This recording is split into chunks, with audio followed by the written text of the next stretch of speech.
በስመ አብ ወወልድ ወመንፈስ ቅዱስ አሃዱ አምላክ። እስኪ አብረና ማተብ። በስመ አብ ወወልድ ወመንፈስ ቅዱስ አሃዱ አምላክ። በስመ አብ ወወልድ ወመንፈስ ቅዱስ አሃዱ አምላክ አሜን።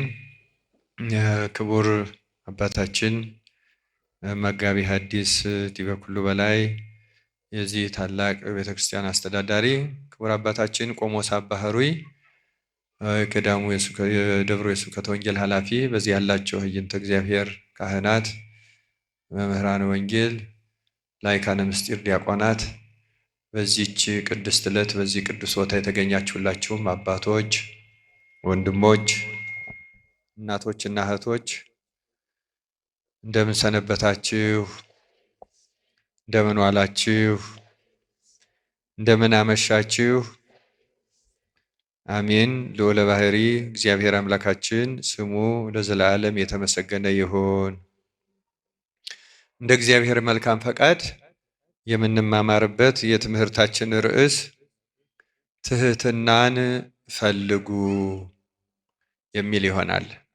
መነሻ የምናደርገው የመጽሐፍ ቅዱስ ክፍለ ምንባብ ትንቢተ ሶፎንያስ ምዕራፍ 2 ከቁጥር 1 እስከ 3 ያሉትን ይሆናል። እኔ አስቀድሜ በንባብ አሰማችኋለሁ። እናንተ እፍረት የሌላችሁ ሕዝብ ሆይ ትእዛዝ ሳይወጣ ቀኑም እንደ ገለባ ሳያልፍ የእግዚአብሔርም ቁጣ ትኩሳት ሳይመጣባችሁ የእግዚአብሔርም ቀን ሳይደርስባችሁ ተሰብሰቡ ተከማቹም። እናንተ ፍርዱን የጠበቃችሁ የምድር ትሑታን ሁሉ እግዚአብሔርን ፈልጉ፣ ጽድቅንም ፈልጉ፣ ትሕትናንም ፈልጉ፣ ምናልባት በእግዚአብሔር ቁጣ ቀን ትሰወሩ ይሆናል ይላል። ስለ ቃሉ የአምላካችን የእግዚአብሔር ስሙ የተመሰገነ ይሁን። ከትላንትና እሁድ ጀምሮ እስከ መጪው ቀዳሚት ሰንበት ወይም ቅዳሜ ድረስ በእኛ በክርስቲያናችን ትውፊት በቅዱስ ያሬድ ስያሜ መሰረት ሳምንቱ ማን እየተባለ ይጠራል? ደብረ ዘይት እየተባለ ይጠራል። ትላንት ስታስቀድሱ እንደተማራችሁት እንደሰማችሁት ይኸውም በየዕለቱ በየሳምንቱ ከሚደረገው በተጨማሪ የጌታችን የመድኃኒታችን የኢየሱስ ክርስቶስ ዳግም መምጣት በተለየ ከሚሰበክባቸው ከሚታወስባቸው በዓሉ መታሰቢያ ከተደረገባቸው ምጽአቱን አሁን ለጽንሰቱ በዓል እንዳለን ከምጽአቱ በኋላ በዓል ስለማናከብር ለቀዳማዊ ምጽአቱ ለትስቤት ለጽንሰቱ በዓል አለን፣ ለልደቱ በዓል አለን፣ ለጥምቀቱ ለግዝረቱ በዓል አለን፣ ለሕማሙ ታምራት ላደረገበት ለቃና ዘገሊላው በዓል አለን፣ ለሌሎቹም በዓላት አለን። በተለይ ደግሞ ለስቅለቱ፣ ለትንሣኤው፣ ለሆሳዕናው፣ ለዕርገቱ በዓላቶች አሉ። ልክ እንዲሁ ደግሞ ዳግመኛ መምጣቱንም ከመምጣቱ በፊት በዓሉን ምን እናደርጋለን ማለት እናከብራለን ማለት ነው። ይህ ደብረ ዘይት ተብሎ የዕለተ ምጽአቱ መታሰቢያ ይከበራል። ከዘጠኙ ንዑሳት በዓላትም አንዱ በዓል ነው። ሆሳዕናው ከአበይቱ ነው፣ በዚህ በዐቢይ ጾም ውስጥ ከምናከብራቸው። ደብረ ዘይት ደግሞ ከንዑሳቱ በዓላት ውስጥ ነው እና ይህንም እናከብርበት ዝም ብለን አይደለም። አከባበሩ ንዑስ ተባለ እንጂ በምስጢር በመልእክት የሚያንስ አይደለም ከአበይቱ። አከባበሩ ግን እንደ ሌሎቹ አይደለም። ያን ለማለት ካልሆነ በቀር በአንዳንድ ቦታ ደግሞ እዚህ አሁን ሳማ ሰንበት እንደምንለው ሰንበተ ሰንበታት ስለሆነ ራሱ አማናዊው እረፍት መድኃኔ ዓለም ክርስቶስ ስለሆነ እዚያም ደግሞ ታቦት ወጥቶ ንግስ ተደርጎ እዚያም በተለየ ሁኔታ ይከበራል። ግን በመላ ቤተክርስቲያናችን ቁመት ተቁሞ ማህሌት ተቁሞ ማለት ነው። ካህናቱም ሰዓታቱን ቆመው በልዩ ሁኔታ እናከብረዋለን እና እንዲህ እንድናስበው ያደረገን አምላካችን እግዚአብሔር ክብር ምስጋና ይግባው። ግን አንድ ጥያቄ ልጠይቃችሁ ወይም ሁለት ጥያቄዎችን ልጠይቃችሁ። የመጀመሪያው ጥያቄ ጌታችን መድኃኒታችን ኢየሱስ ክርስቶስ ይሄ ሳምንት እንግዲህ ምንማርባቸው 3 ወይም 4 መልእክቶች ናቸው። ለምሳሌ ትላንትና የደብረ ዘይቱ ወንጌል ሲነበብ በጣም ብዙ መልእክቶች ያሏቸው በ4 ክፍል ግን ሊከፈሉ ይችላሉ። መጀመሪያ ስለ መቅደሱ ማማር ደቀ መዛሙርቱ ባሳዩት ጊዜ እውነት እላችኋለሁ ድንጋይ በድንጋይ ላይ ሳይፈርስ አይቀርም ብሎ ስለ ቤተ መቅደሱ መፍረስ ነገራቸው። እንደምታውቁት ክርስቲያኖች በብሉይ ኪዳን ጊዜ የነበረው ቤተ መቅደስ አንድ ብቻ ነው። በብሉይ ኪዳን እምነት አንድ ቤተ መቅደስ ብቻ ነው ያለው። አንድ ታቦት፣ አንድ ሊቀ ካህናት። በየዓመቱ የተለያየ እርግጥ ሊቀ ካህናቱ ሲሞት በሌላ ይተካል። በዘመኑ ግን አንድ ሊቀ ካህናት ብቻ ነው። ይህ ምሳሌ ነው በእውነቱ። እና ያ ቤተ መቅደስ መጀመሪያ ያሰራው ሶሎሞን ነው። እሱ ያሰራው በባቢሎን ምርኮ ጊዜ ፈርሷል። ከባቢሎን ምርኮ በኋላ ዘሩባቤል 46 ዓመት ፈጅቶ አሰርቶት ነበረ። ያ ቤተ መቅደስ እንደሚፈርስ ነገራቸው። ምክንያቱም አማናዊው ሊቀ ካህናት፣ አማናዊው መስዋዕት፣ አማናዊው ታቦት፣ አማናዊው መቅደስ ኢየሱስ ክርስቶስ ስለተገለጸ ከዚያ በኋላ ቤተ ክርስቲያን እንደዚህ በዓለም ትሰራለች፣ የታወቀ ነገር ነው። ግን ያኛው የብሉይ ኪዳን መስዋዕት የሚሰዋበት የብሉይ ኪዳን ሊቀ ካህናት የሚገባበት ያ መቅደስ ግን ከክርስቶስ በኋላ ያቆማል። ለንስሐ 70 ዓመት ሰጣቸው። በንስሐው በ70 ዓመት አይሁድ ተጠቅመው ስላልተመለሱ በ70 ዓመተ ምህረት ያ የአይሁድ ቤተ መቅደስ ፈረሰ። አይሁድ ክርስቶስን ስለማይቀበሉ እስካሁን ድረስ መሲሁ ገና ይመጣል ብለው ነው የሚያምኑት። አሁን በዚህ ዓመት አሁን ያለንበት ወቅት አሁን ራሱ ዛሬ በምንናገርበት ጊዜ እስራኤል እና አሜሪካ ከኢራን ጋር የከረረ ጦርነት ያሉበት ጊዜ ነው።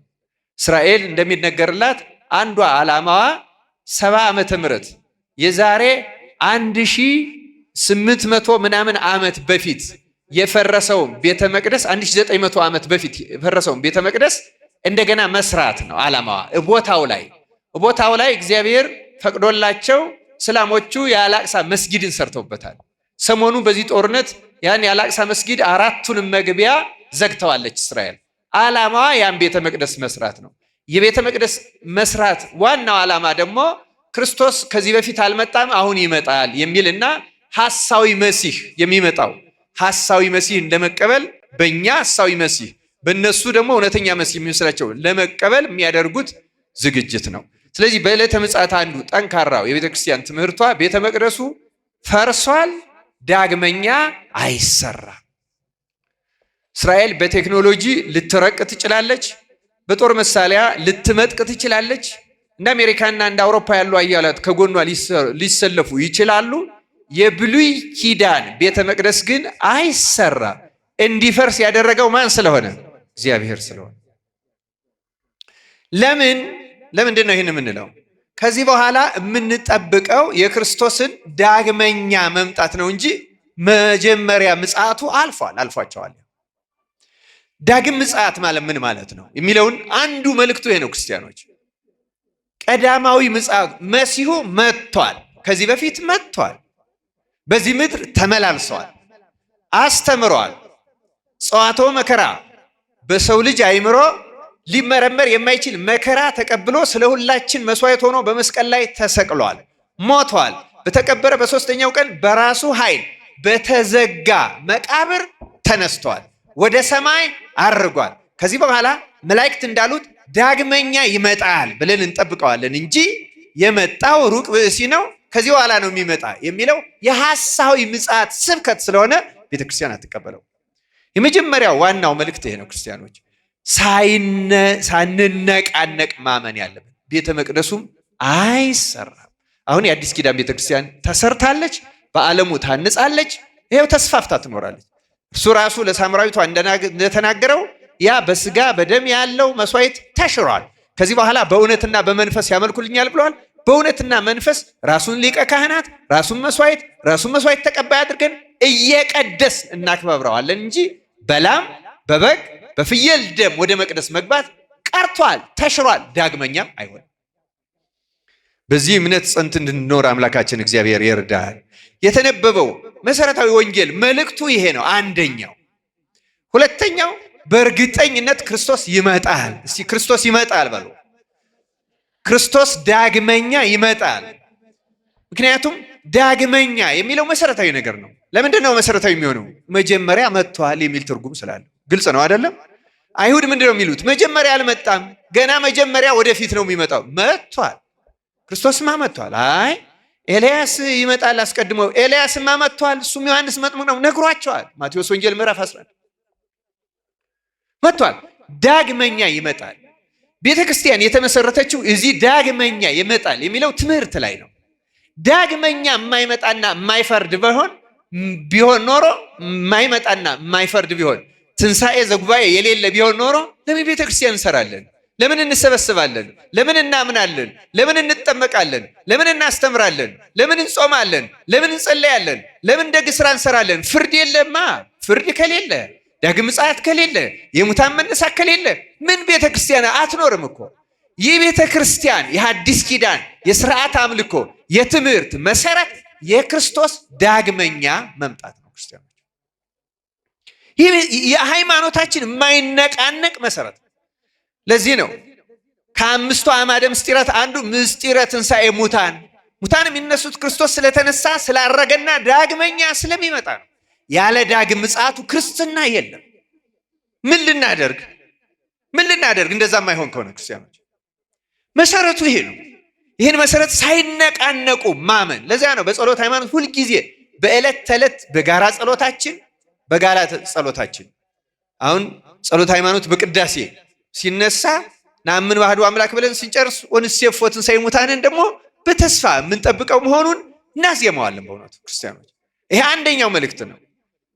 በእውነቱ የተነገረን በወንጌሉ አንደኛውና ዋናው መልእክት ዳግመኛ ክርስቶስ ይመጣል። ቤተ መቅደሱ ፈርሷል፣ አይሰራም። ዳግመኛ ክርስቶስ አድርጓል፣ ይመጣል፣ እንጠብቀዋለን። ከዚህ ቀጥሎ ግን ሌላው መልእክት ደግሞ በእውነቱ ክርስቶስ ከመምጣቱ በፊት የመምጣቱ ምልክቶች አሉ። በወንጌሉ አንዱ የተጻፉት ሐሰተኞች ነቢያት ይነሳሉ፣ እንዲህ ይደረጋል፣ እንዲህ ይሏቸዋል፣ ይሄ ይሆናል፣ ጦርነት ይነሳል የሚለው በሙሉ ምን ይባላል? ምልክት። እስኪ ምን ይባላል አልኳችሁ? የጠቅላላ ምልክት ነው። እነዚያ ምልክቶች ደግሞ አሁንም አሉ፣ እያየናቸው ናቸው። በተለይ በእኛ ዘመን ግልጽ ሆነው ለእያንዳንዱ ሰው ምስክር ሆነው ከወንጌል በላይ የሚሰብኩ ራሳቸው ወንጌል ናቸው። ለምን? በወንጌል የተነገረላቸው ስለሆነ። ጦርነቱ፣ ጥላቻው፣ የፍቅር መቀዝቀዙ፣ የእምነት መታጣቱ፣ የሰው ልጅ ምግባር ወርዶ መጎስቆሉ፣ ከምግባሩ በላይ እምነቱ መጥፋቱ። እውነት ለመናገር እምነት ጠፍቷል የምነው ሃይማኖት በሌላቸው ሰዎች ዘንድ አይደለም። እንዲያውም አማኞች ነን በምንለው ሰዎች መካከል እምነት ጠፍቷል። እውነት ለመናገር እውነት ነው፣ በእግዚአብሔር እናምናለን። እውነት ነው፣ በክርስቶስ መምጣትና ማዳን እናምናለን። እውነት ነው፣ በእመቤታችን ምልጃ፣ በቅዱሳን ምልጃ እናምናለን። ግን በተግባር በምንጸልይበት ጊዜ፣ በምንለምንበት ጊዜ፣ በምንጾምበት ጊዜ እምነት ከልቡናችን ጠፍቷል ክርስቲያኖች። ለዚያ ነው ሉቃስ 18 ግን የሰው ልጅ ዳግመኛ በመጣ ጊዜ በምድር ላይ እምነትን ያገኝን ይሆንን ይላል። አስፈሪ ነው ክርስቲያኖች። ምልክቶቹ በሙሉ ይታያሉ። የእምነት መጥፋት አሁን በአገልጋዮቹ ዘንድ ራሱ በአብዛኛው እምነት የለም። አንደኛ ለእንጀራ ነው የምናደርገው፣ ሁለተኛ በልማድ ነው የምናደርገው። እምነት ያለው ፍርሃት አለው፣ ጥንቃቄ አለው፣ ለነፍሱ ድነት ይጨነቃል። አሁን አንጨነቅም። እውነት ለመናገር አሉ የሚጨነቁ የተሰወሩ። በነገራችን ላይ በሌሎችም መጽሐፍት እንደነገረው በመጨረሻውም ዘመን ከመጀመሪያው ዘመን ያላነሱ ቅዱሳን አሉ ይላል፣ ግን ይሰወራሉ ይላል። እንደ መጀመሪያው ዘመን ራሱ ተአምራት እያደረጉ አይገለጡም። ምክንያቱም ይሄ ዘመን አንደኛ ሐሰተኛ ምልክት የበዛበት ነው፣ ሁለተኛ ትውልዱ አላጋጭ የሆነበት ስለሆነ ስውራን ናቸው እንጂ አሉ ይላል። ገድላቸውም ከነዚህ አይበልጥም ይላል፣ አያንስም ይላል። እና ቅዱሳንም አሉ፣ ግን አብዛኛዎቻችን እምነት ያጣንበት እና ምልክቶቹ ናቸው። አራተኛው መልእክቱ ደግሞ ይህ የክርስቶስ ዳግመኛ መምጣት የታመነ ከሆነ ማንኛውም ክርስቲያን ተዘጋጅቶ መጠበቅ አለ። የተጻፈበት ትንቢቱ የተነገረበት ምልክቶች ሁሉ የተነገሩበት መሰረታዊ ምክንያት መዘጋጀት ስለሚያስፈልግ። ምን ስለሚያስፈልግ? ከዚህ ከአራተኛው አራተኛው ላይ ተንተርሰን ነው ዛሬ የዛሬውን ትምህርት ምንማር መዘጋጀት። ከነዚያ ዝግጅቶች አንዱ ርዕሳችን ምንድነው ብያቸዋለሁ። ምን አድርጉ? ትህትናን ፈልጉ። ምናልባት ንባቡን ላንብብላችሁ እንደገና። እግዚአብሔር አምላክ ቃሉን በልቡናችን በህሊናችን ይጻፍልን። እዩ፣ ትንቢተ ሶፎንያስ ላይ ነው የሚለው። እንዲህ ይላል፣ እናንተ እፍረት የሌላችሁ። ምን የሌላችሁ? እፍረት፣ ማታፍሩ፣ በኃጢአታችሁ ማታፍሩ፣ ማትሰቀቁ፣ በድፍረታችሁ አፍረት። አሁን እፍረት የለም። ቤተክርስቲያን ውስጥ ሰው ሲራመድ ሁሉ ሆቴል ውስጥ ያለ ነው የሚመስለው። ስልክ ሲያወራ እፍረት የለው፣ መሰቀቅ የለው። ቤተ እግዚአብሔር መሆኑ ተረስቷል። እንደ ገበያ ነው ምንመላለሰው። ምንም እፍረት የሌለበት ዘመን ማለት ነው። እናንተ እፍረት የሌላችሁ ሕዝብ ሆይ ትእዛዝ ሳይወጣ ቀኑም እንደ ገለባ ሳያልፍ የእግዚአብሔርም ቁጣ ትኩሳት ሳይመጣባችሁ የእግዚአብሔርም ቁጣ ቀን ሳይደርስባችሁ ተሰብሰቡ፣ ተከማቹ።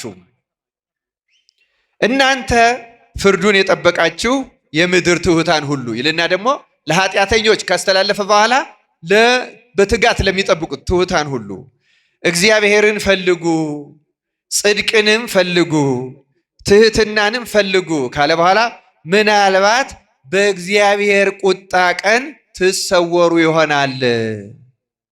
አሁን ያለንበት ዘመን ብዙ ሰው መሰወር የሚፈልግበት ነው አይደለም? ሩቅ ሊመስለን ይችላል። አሁን በዚህ በመካከለኛው ምስራቅ ያለ ጦርነት ቅርብ ነው ለኛ ክርስቲያኖች። አስቡት፣ በእነሱ ላይ የሚዘንበው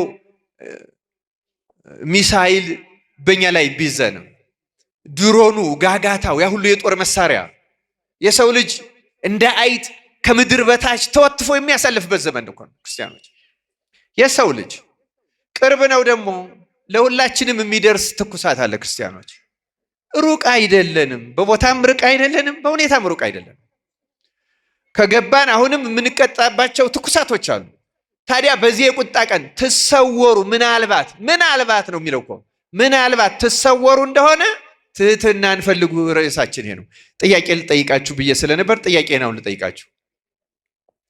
የክርስቶስን ምጽአት በተስፋ በጉጉት በናፍቆት ነው የምንጠብቀው ወይስ በፍርሃትና በጭንቀት ነው የምንጠብቀው? በየትኛው ነው የምትጠብቁት? እግዚአብሔር ይስጥልኝ። ወንዶቹ እስኪ ተናገሩ። በምን ነው የምንጠብቀው? በፍርሃትና በጭንቀት ነው ወይስ በተስፋ በናፍቆትና በጉጉት ነው? በፍርሃትና። እግዚአብሔር ይስጥልኝ። እስኪ አንድ ሐሳብ ልንገራችሁና ደግሞ ከሐሳቡ ጥያቄ ልጠይቃችሁ። አንድ በጣም የምትወዱት የቅርብ ቤተሰብ ወይ አሜሪካ ወይ አውሮፓ ቢሆንና ከዚህ በፊት አንድ ትልቅ ችግር ደርሶባችሁ በዕዳ ተይዛችሁ ታስራችሁ ሳል መጥቶ ዋስ ሆኖ ዕዳችሁን ከፍሎ አውጥቷችሁ አይዞ በርታ ብሏችሁ ዕዳችሁን ከፍሎ አስለቅቋችሁ ሄዶ ከብዙ ዓመት በኋላ ደግሞ ሳይጠይቃችሁ ኖሮ እመጣለሁ ግን ተጨማሪ ነገር አደርግልሃለሁ ብሎ ተስፋ ሰጥቷችሁ ሄዶ አሁን ልመጣ ነው፣ ስመጣ ግን ቤት እገዛልሃለሁ፣ መኪና እገዛልሃለሁ፣ ሌላ ነገር እንዲህ አደርጋለሁ ብሎ ቀጠሮ ቢሰጣችሁ ይሄን ዘመዳችሁን በተስፋና በጉጉት ነው የምትጠብቁት ወይስ በጭንቀትና በፍርሃት ነው የምትጠብቁት? በምንድን ነው የምንጠብቀው? በተስፋና በጉጉት ነው የምንጠብቀው አይደለም? አሁን እዩ ክርስቲያኖች፣ ለእውነተኛ ክርስቲያኖች ክርስቶስ ያደረገው አሁን የነገርኳችሁም ሰው አይነት ነው። አዳምና ልጆቹ በዕዳ ተይዘው ነበረ። ሲኦል የሚባል እስር ቤት ገብተን ነበረ። በጣም ጽኑ ስቃይ ውስጥ ነበር። ክርስቶስ አካላዊ ቃል ከሶስቱ ከሥላሴ አንዱ በተለየ አካሉ ከሰማያ ሰማያት ወርዶ ሰው ሆኖ የእኛን መከራ ተቀብሎ ዕዳችን ከፍሎ ሞታችን ሞቶ ጠላታችን ሰይጣንን አሸንፎ ገሎ ሲኦልን ዘግቶ ከዚህ በኋላ ኃጢአት ካልሰራችሁ በቀር ዳግመኛ አትገቡም ብሎ ገነትን ከፍቶ ለዚያውም በቅጽበት ፈያታዊ ዘይማንም ዛሬ በገነት ከኔ ጋር ትሆናለህ ብሎ ወስዶ ዳግመኛ ደግሞ እመጣለሁ፣ በእኔም በአባቴ ዘንድ ብዙ መኖሪያ አለ፣ እወስዳችኋለሁ፣ አይዟችሁ ብሎ ሄደ። ታዲያ ይሄንን በተስፋ ነው መጠበቅ የነበረብን? በፍርሃት ነው መጠበቅ የነበረብን? መጠበቅ የነበረብን በተስፋና በናፍቆት በጉጉት ነበር አይደለም እንዴ? ግን አሁን እኛ በፍርሃትና በስጋት ነው የምንጠብቀው። ለምንድን ነው ፍርሃትና ስጋት ውስጥ ያለ ነው? ኃጢአት ስለወረሰ ነው አይደለም? ምን ላይ ነው ያለ ነው? እዩ ክርስቲያኖች ኃጢአተኞች ስለሆን ምናልባትም ደግሞ የዕለተ ምጽአቱ ወንጌሉ ሲነበብና ሲተረጎም ምልክቶቹ አስፈሪዎች ስለሆኑ ቀኖቹ ባያጥሩ ስለተመረጡት ቀኖቹ ባያጥሩ ኖሮ የሰው ዘርም ባልኖረ ነበር ነው የሚባለው አይደለም ነው። አሁን እኮ ኒውክሌሩን ስንሰማው ከመጣ አያምጣው እንጂ የኒውክሌር ጦርነት ሰው ይተርፋል እንዴ? አስቡት። ኒውክሌር ቦምብ ምን እንደሆነ የምናውቅ እንደሆነ አላውቅም። አሁን ተመልከቱ፣ በአየር ላይ ነው የሚሰረጨው። ብረት ያለው ነገር በነካን ቁጥር አካል እየጎደለ አይን እየጠፋ እየሞትን እንደምንሄድ ታውቃላችሁ። እየተተኮሰ እኮ አይደለም ምን ሞተው መቼም የማያቆም እኮ ነው። የሰው ዘር እኮ አይተርፍም በነገራችን። ይሄን ሁሉ ሰው ነው የሰራው። አስገራሚ ነገር ነው። ሰይጣን በነገራችን ላይ ሰውን ወደ ክፉ ነገር የሚያዘጋጅበት አንደኛው መሳሪያው ፍርሃት ነው። ምንድነው አልኳችሁ? ሰይጣን የሚጠቀምበት ፍርሃት። ምክንያቱም እጠቃለሁ ያለ ፍርሃት የማጥቃት ስነ ልቡና ይኖረዋል። ገና ጦር ያዘጋጃል። አብዛኛው አሁን የዓለም ነገስታት ሁሉ ይሄን ሁሉ ከባድ መሳሪያ የፈጠሩት በፍርሃት ምክንያት። ፍርሃት በጣም አደገኛው የሰይጣን መሳሪያ ነው። ለዚህ ነው መልአክ ራሱ ብስራት ሲያበዝ አትፍራ፣ እመቤታችንም አትፍሪ ነው ያለው፣ ዳንኤልም አትፍራ ነው ያለው አይደለም። ፍርሃት የሰይጣን ነው። አሁን በቅዱሳን ዘንድ ፍርሃት የለም። ለመከራም ፍርሃት የላቸው፣ ለሞት ፍርሃት የላቸው። የሚፈሩት አንድ ነገር ቢኖር ኃጢአት ነው የሚፈሩት ቅዱሳን። ማንን ነው የሚፈሩት እነሱ? ሌላ ነገር መፍራት። አሁን ፍርሃት በእኛ እናምጣው፣ የእነሱን እንተውና ለምሳሌ ነገ እራባለሁ ብሎ ያሰበ ሰው የፈራ ሰው ዛሬ ሊሰርቅ ይችላል። አያችሁ፣ ፍርሃቱ የነገው ረሃብ ፍርሃት ዛሬ እንዲሰርቅ ሊያደርገው ይችላል። ፍርሃት ልጆችን እንዲህ እንዳይሆኑ ብሎ የሚያስብ ባለስልጣን ጉቦ ይበላል። አብዛኛው ስለ ነገ ህይወቱ በሚፈራው ፍርሃት የትኛውም ወንጀል የሚመነጨው ከዚያ ፍርሃት ነው። ሰይጣን ያንን ነው በመሪዎችም ልቡና ፍርሃት ያሳድራል። እንደገና ደግሞ የዚህን ዓለም ጥበብ ይገልጽላቸዋል። ራሳችንን መጥፊያ ያሰራቸዋል። እግዚአብሔር ከፍርሃት ነፃ ያውጣን እኛንም ክርስቲያኖች። እና አሁን ቅዱሳን ምንም ቢባል አይፈሩም። ምክንያቱም ነፍስ ወደ እግዚአብሔር ነው የምትሄደው። እረፍት ነው፣ ወደ ደስታ ወደ ገነት ነው የምገባው። አባታቸው ጋር ተስፋ አላቸዋል። እንዲያውም ቅዱስ ጳውሎስ እንዳለው ልሄድ ከክርስቶስ ጋር ልኖር እናፍቃለሁ። እነሱ ይናፍቃሉ፣ እኛ ደግሞ እንፈራለን። ለምን እንፈራለን? ይሄን ምድር ነው የምንፈልገው። የኃጢአት ስሜት ነው ያለን። ምድራዊ ነገር ነው በአይምሯችን የሰለጠነው። በጣም ብዙ ድካም አለበት። እግዚአብሔር አምላክ እውነተኛውን ዕውቀት ይግለጽልን። በነገራችን ላይ ስለዚህ ስለ መጨረሻው ዘመን ብዙ ምልክቶች ተነግረዋል። በተለይ በቅዱሳን በኋላ ቅዱሳን እና በኋላ ቅዱሳን ከተነገሩት ማለት በሶስተኛው በአራተኛው እስከ ስድስተኛው በነበሩ ክፍለ ዘመን በነበሩ ቅዱሳን ከተነገሩት ምልክቶች አንዱ ስለዚህ ዘመን ለምሳሌ ልንገራችሁ።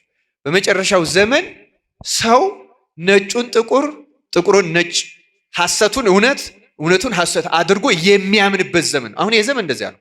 ሚዲያ አሁን አንዱ ስራው ይሄ ነው። አብዛኛው ሚዲያ አሁን የምዕራፍ ፕሮፓጋንዳ ይባላል። ሳይንስ ሆኖ ተሰርቷል። ሰዎችን የማሳመን ጥበብ ይባላል። ብዙ ሰው ይሰለጥናል። ማንኛውንም ውሸት እውነት አድርጎ ማሳመን ይቻላል። አሁንም እንደዚህ ነው። በጻድቅና በኃጥ መካከል እንደዚያ ነው።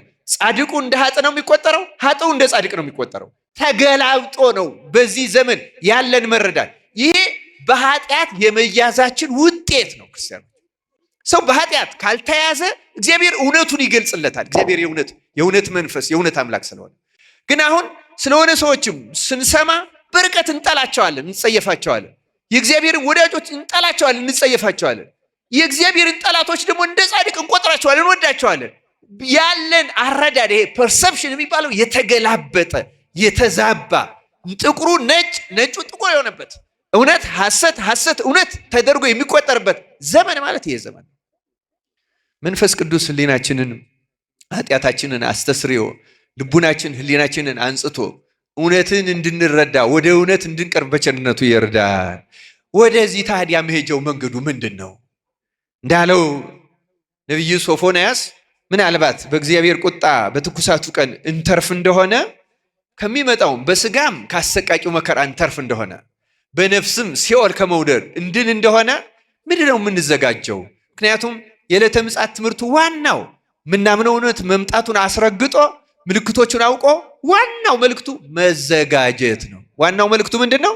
ምክንያቱም አይመጣም፣ አይቀርማ፣ ይመጣል፣ አይቀርም። እግዚአብሔርስ ገሃደ ይመጽእ ምስባኩ እንደዚያ ነው። እግዚአብሔርስ በገሃድ በግልጥ ይመጣል ነው አይደለም? ይመጣል፣ የማይቀር ነገር ነው። የሚመጣ ከሆነ ምን እናርግ? ፍየሎቹን በግራ በጎቹን በቀኝ መዘጋጀት ነው። ሌላ የቤተ ክርስቲያን ዓላማዋ ይህን በዓል የምታከብርበት መሰረታዊ ነገር ሰዎች እንዲዘጋጁ ብቻ ነው። ካልተዘጋጁ ምን ጥቅም አለው? እንጂ እኛ እኮ እንደሆነ የዚህ ዓለም የፈላስፎች በዓል የነገስታት በዓል መታሰቢያ እያደረግን አይደለም። ከክርስቶስ ጋር ህብረት እየፈጠር ተዘጋጅተን ከምንዘጋጅባቸው ዝግጅቶች ውስጥ ዛሬ እኔ ርዕስ ያደረግኩት ወደ ሁሉ መልካም ምግባር የሚወስድ በሩ፣ ወደ ጽድቅ የሚወስድ በሩ በእኔ እምነት በአበውም ትምህርት መሰረት በጣም መሰረታዊ በሩ ከኃጢአትም ለመላቀቅ ጽድቅንም የበጎ አዝመራንም ለመሰብሰብ በሩ ትህትና ይባላል። ምን ይባላል? ትህትና። ለዚያ ነው ዛሬ ዝግጅት እንግዲህ ትላንትና ዋናው ዕለቱ ነው ተዘክሯል። ዛሬ ሁለተኛው ቀን ነው። በዚህ ዕለት ስለ ትህትና እንድንማር የፈለግኩት ከእግዚአብሔር ቁጣ ቀን እንፈርድ ከፍርዱ ከትኩሳቱ እናመልጥ እንደሆነ ለዚያ መዘጋጃ ዋናው ትህትናን ፈልጉ ነው የተባለው። ትህትናን መፈለግ በጣም በጣም አስፈላጊ ነገር ነው። በሚኖሩን ጊዜያት ከዚህ በኋላ ባሉን ደቂቃዎች በእውነቱ ትህትናን በተመለከተ አንዳንድ ጥቅሶችንና አንዳንድ ታሪኮችን እያነሳን እንማማራለን። እግዚአብሔር አምላክ በእውነት ትህትናን ገንዘብ የምናደርግበትን ትምህርት በህሊናችን ይሳልብን ያሳደረብን እንድንፈልገው። ቃሉ ራሱ እኔ በጣም ነው ደስ የሚለኝ። ፈልጉት፣ ሰው ከፈለገ ያገኛል። የራሱ ጌታም ፈልጉ ታገኛላችሁ አይደለም ያለን? ፈልጉ ታገኛ፣ አንኳኩ ይከፈትላቸዋል፣ ለምኑ ይሰጣቸዋልና። አንድ ሰው ካልፈልገው አያገኘው። ምናገኘው ስንፈልገው። ለዚያ ነው ርዕሳችን ትህትናን ፈልጉ ቃል በቃል።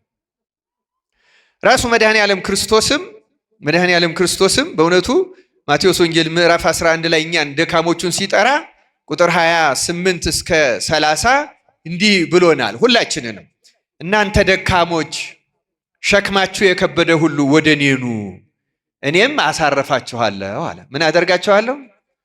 ኃጢአት ሸክም የከበዳችሁ። ብዙዎቻችን ሸክም ከብዶናል። በእኛ ላይ የሰለጠኑ ኃጢአቶች የምንማረርባቸው መተው የምንፈልጋቸው ግን ያቃቱን የከበዱን፣ ይቅር ማለት አቅቶናል። አንዳንዱ በትዳሩ ራሱ ከብዶታል። አንዳንዱ ቤተሰብ ልጅ ማሳደግ ሁሉ ከብዶታል። አንዳንዱ ከቤተሰብ ጋር ራሱ በሰላም መኖር ከብዶታል፣ ጨንቆታል። ምክንያቱም በውስጣችን ብዙ ጉዳት አለ። መገላገል የምንፈልጋቸውን ኃጢአት መገላገል አቅቶናል፣ ከብዶናል። እናንተ ሸክም የከበዳችሁ ኑ ወደ እኔ ምን አደርጋችኋለሁ? ተመልከቱ፣ እንድታርፉ አደርጋችኋለሁ አይደለም ያለው፣ እኔ ራሴ አሳርፋችኋለሁ። ክርስቶስ ያሳርፈን። በእውነት ከከበደን ካስጨነቀን ነገር ሁሉ በቸርነቱ ያሳርፈን። እኔ ያሳርፋችኋለሁ፣ ቀንበሬን በላያችሁ ተሸከሙ። እሱ እንዲያሳርፈን ከፈለግን የማንን ቀንበር መሸከም አለብን? የሰይጣንን የዓለምን የስጋ ፍላጎት ሳይሆን የክርስቶስን ቀንበር። እሱም ሕጉ ነው፣ ሌላ አይደለም።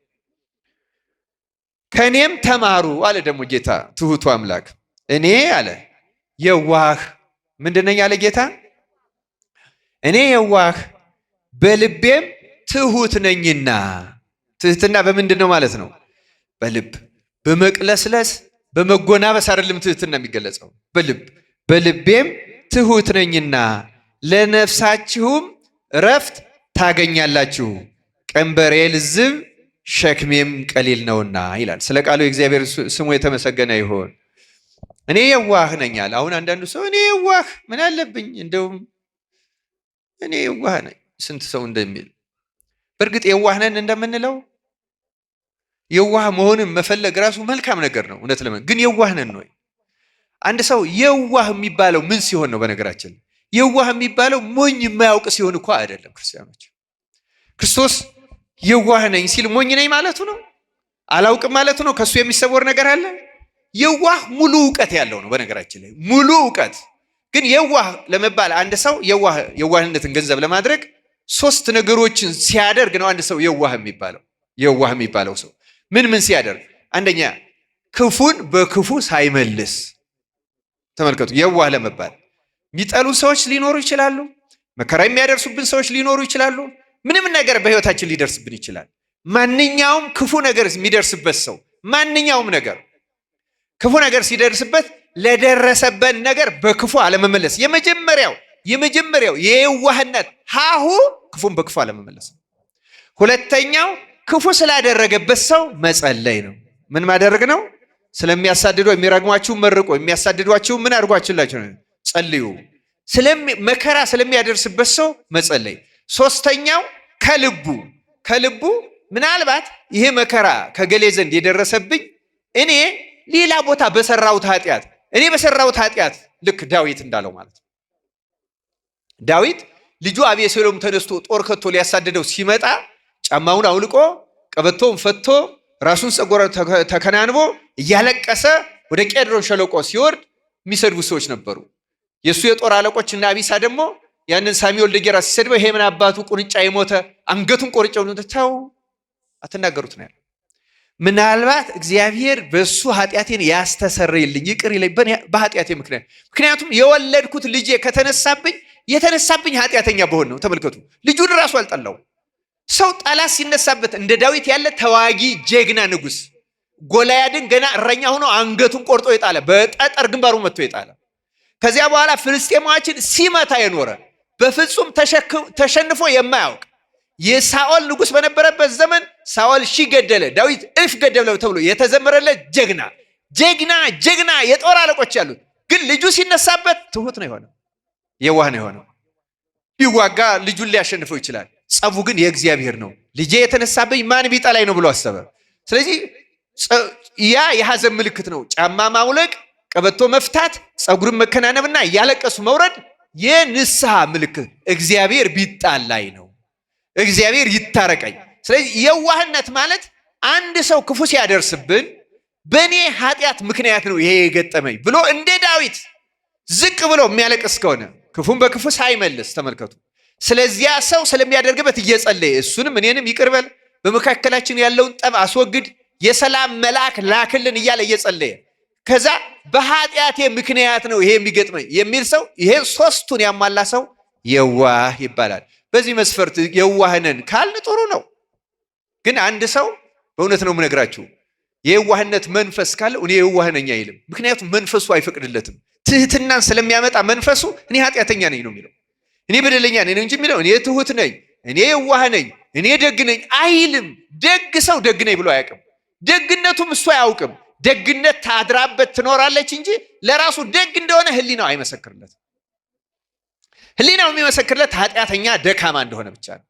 ይህን የእውነተኛውን የዋህነት መንፈስ አምላካችን በእኛ ያሳደረብን እና ክርስቲያኖች ተመልከቱ፣ ትህትና በሰዎች ስትገለጽ ምን ጥቅም እንዳላት፣ እንዴት እንደምታድን፣ ከብዙ ነገር እንዴት እንደምታድን አንድ 3 ታሪኮችን አንስቼ ባጭሩ እነግራቸዋለሁ። ከዚያ በፊት ግን ጥቂት ጥቅሶች እና ጌታ ያለው እኔ የዋህ በልቤም ትሁት።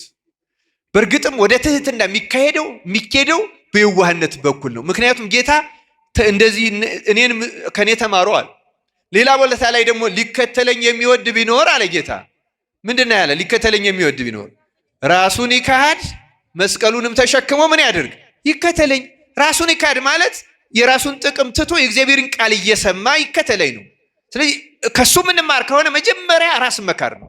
መጀመሪያ ክፉን በክፉ አለመመለስ ነው። መጀመሪያ ራስን ኃጢአተኛና ተጠያቂ ለሚገጥመን ነገር ሁሉ ራሳችንን ተጠያቂ ማድረግ። ይሄ በጣም ትክክለኛው የነፍስ ድነት የሚመጣበት መንገድ ይሄ።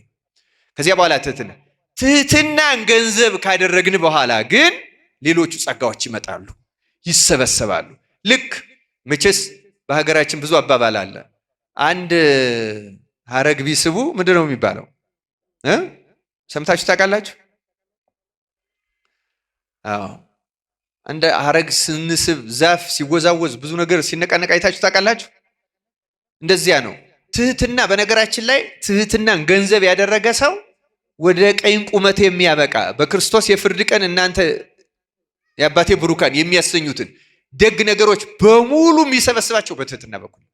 ያለ ትህትና ክርስቲያኖች፣ እኔ ዛሬ ስለ ትህትና ማስተምርበት ምክንያት በአባቶች ትርጓሜ፣ በአባቶች ትምህርት ባተማርኩት፣ በሰማሁት፣ ባነበብኩት ያለ ትህትና ሌላ ምንም ደግ ስራ ተሰርቶ አይጠቅምም። ይገርማቸዋል። ትህትና ከሌለ እንዲያውም ቅዱስ አውግስጢኖስ የሚባል አባት እንዲያው ስለ ድህነት፣ ስለ ነፍስ ድህነት ከእግዚአብሔር ለመታረቅ በጣም አስፈላጊ የሚባለው ነገር ምንድን ነው ብለው ሲጠይቁት 3 ነገር አለና አንደኛ ትህትና፣ ሁለተኛም ትህትና፣ ሶስተኛም ትህትና። ያለ ትህትና ጾም አይጠቅምም። ያለ ትህትና ጸሎት አይጠቅምም። ያለ ትህትና ምጽዋት አይጠቅምም። ያለ ትህትና ምንም አይነት ተጋድሎ አይጠቅምም። ክርስቲያኖች መሰረቷ ትህትና ናት። ትህትና ስትመጣ ሁሉም በአግባቡ ፍሬያቸውን ያፈራሉ። ስለዚህ ትህትናን ፈልጉ የተባለው ለዚያ ነው። ትህትና መፈለግ በጣም አስፈላጊ ነው። ትህትና አሁን እንዲሁ ዝም ብለን ደርሰን ትሁት ምን ሆነው ነገር አይደለም። ሂደት አለው። ቅድም እንዳልኳቸው የመጀመሪያው የዋህነት ነው። ለምሳሌ ራስን መካር ነው። ከዚያ መስቀል መሸከም ነው። መስቀል ማለት ምናምን በህይወታችን ስንኖር የምንቀበለው መከራ ማለት ነው። በሽታ ሊሆን ይችላል፣ ረሃብ ሊሆን ይችላል፣ ሰዎች ስማችን እያጠፉት እየበደሉን እየቀሙን እየደበደቡን እያሰሩን ሊሆን ይችላል። ብቻ የተለያየ ነገር በህይወታችን ሊገጥምን ይችላል። ያንን ስለ ኃጢአቴ ነው ብሎ በደስታ የሚቀበለው ሰው እግዚአብሔር ወደ ትህትና ያሸጋግረዋል። ይህን አውቀን ትህትናን ፈልገን ለማግኘት አምላካችን እግዚአብሔር በቸርነቱ ይርዳን። የተወሰኑ ጥቅሶችን ልናገር። የትህትና ተቃራኒው ምን እንደሆነ ታውቃላችሁ? አዎ የትህትና ተቃራኒው ምንድን ነው? እስቲ ተናገሩ። አዎ ትዕቢት ደግሞ ተመልከቱ፣ አብይ ጾም ውስጥ ነው ያለነው።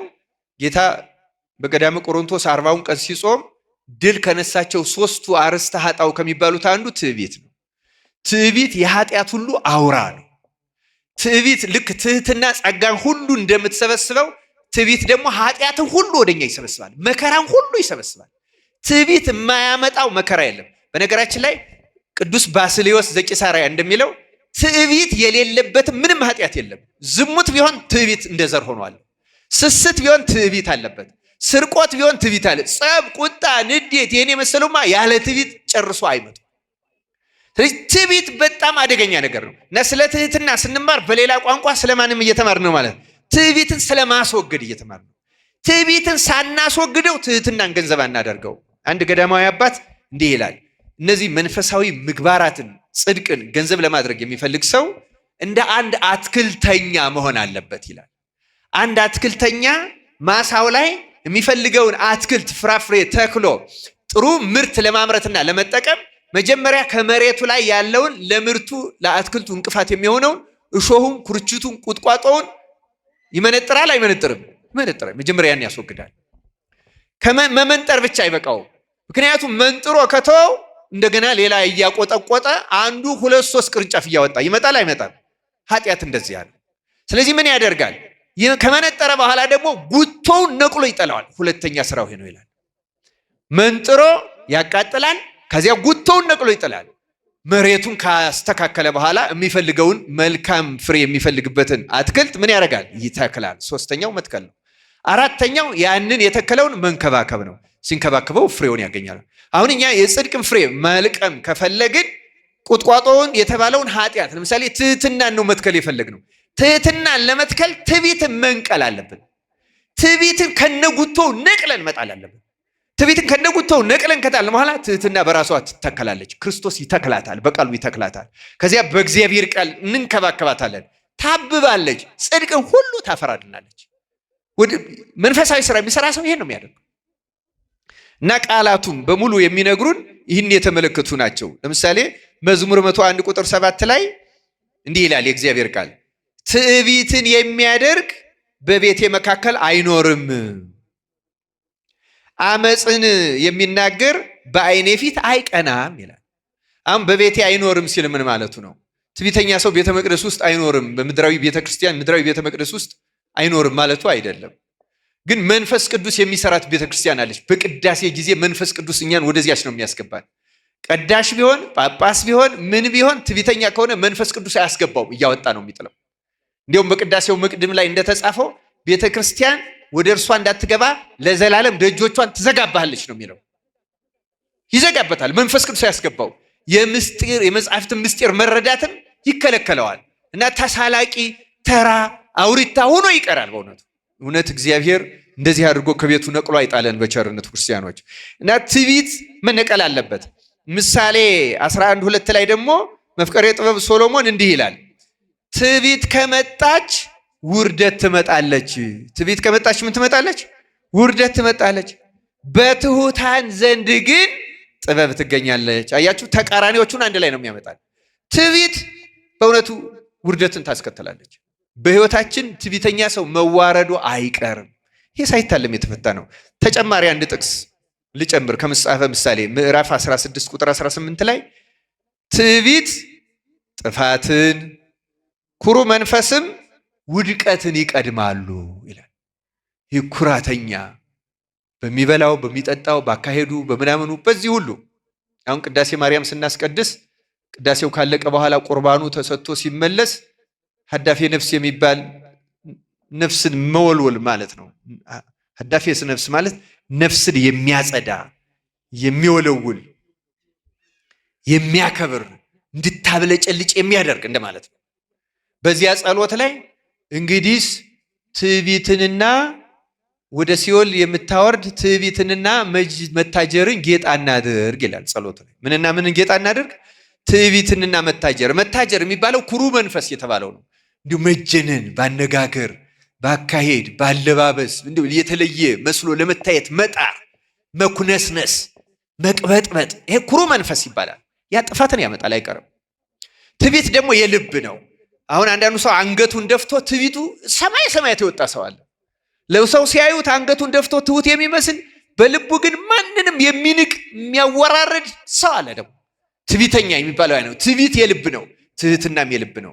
ኩሩ መንፈስ ደግሞ የውጭ ነው። ዝም ብሎ ትዕቢት የለውም ማለት አይደለም፣ በውጫዊ ሰውነት የሚገለጽ ነው። እነዚህም ሁሉ አምላካችን እግዚአብሔር ነቅሎ ይጣልልን። ክርስቲያኖች የክርስቲያኖች ጠንካራ ጠላቶች ናቸው እና ቅዱስ ጳውሎስም ሮሜ 12:3 ላይ እግዚአብሔር ለእያንዳንዱ የእምነት መጠን እንዳካፈለው እንደ ባለ አእምሮ እንዲያስብ እንጂ ማሰብ ከሚገባው አልፎ በትዕቢት እንዳያስብ በመካከላችሁ ላለው ለእያንዳንዱ በተሰጠኝ ጸጋ እናገራለሁ ይላል። ስለ ቃሉ የእግዚአብሔር ስም የተመሰገነ ይሁን። በክርስቲያኖች ሆነን ራሱ በትህትና እየኖርን ነው እያልን እንኳን የትዕቢት መንፈስ ይጸናወተናል። ሰይጣን በጣም ተግቶ ከሚሰራባቸው መሰረታዊ ነገሮች አንዱ ትዕቢት ነው። አንደኛው ለምሳሌ ሐሳብን መበታተን ነው። ለምሳሌ ጸሎት ስንጸልይ ጸሎት መታረቂያ ነው። እንዳንጸልይ በተመስጦ እንዳንጸልይ በህሊናችን ላይ የተለያየ ሐሳብ እያመጣ ማስገባት የሰይጣን ዋና ስራው። ሐሳብ ነው ወደ ሁሉ ነገር የሚመጣው ወደ ተግባር ሁሉ የሚሄደው። ልክ እንዲሁ ደግሞ ትዕቢትን በማንኛውም ቅጽበት መንፈሳዊ እንኳን ሆነን ራሳችን ለመግዛት ትዕቢትን ራሱ እየተቃወምነው ነው እያል ከትዕቢት አላቀኝ እያል እየሰገድ እየጸለይ ሳያቋርጥ ወደ ህሊናችን ለማስገባት የሚታገለው ትዕቢት ነው። ክርስቲያኖች ይሄን በቅዱሳን ህይወት ልንገራችሁ። ለምሳሌ ባጫጭሩ ማለት ነው። አባ ዳንኤል የሚባል ታላቅ ጻድቅ አባት ነበረ። አባ ዳንኤል ማለት በሌላ ገዳም እሱ በማይኖርበት ገዳም ያለ በሽተኛን አባ ዳንኤል ውጣ ብሎሃል ብለው ሰይጣንን ስሙን የሚያስወጡበት በጣም ብርቱ ጻድቅ ነበረ። ግን ሰይጣን ጠንካራ ተዋጊ ስለነበረ እና አባ ዳንኤል ሲኖር የሚበላው የዱር ቅጠል ብቻ ነው፣ ልክ እንደ ፍየል ማለት ነው። አንድ ጊዜ በቀን የዱር ቅጠል እየበላ ይሰግዳል፣ ይጸለያል፣ የእግዚአብሔርን ስራ ይሰራል። ግን ሰይጣን በትዕቢት ማጥመድ ጻድቃንን ሁሉ የማይምርበት ትልቅ ወጥመዱ ስለሆነ በአባ ዳንኤል ልቡና ውስጥ የትዕቢት መንፈስ ቀስ አድርጎ አንድ ቀን አስገባ።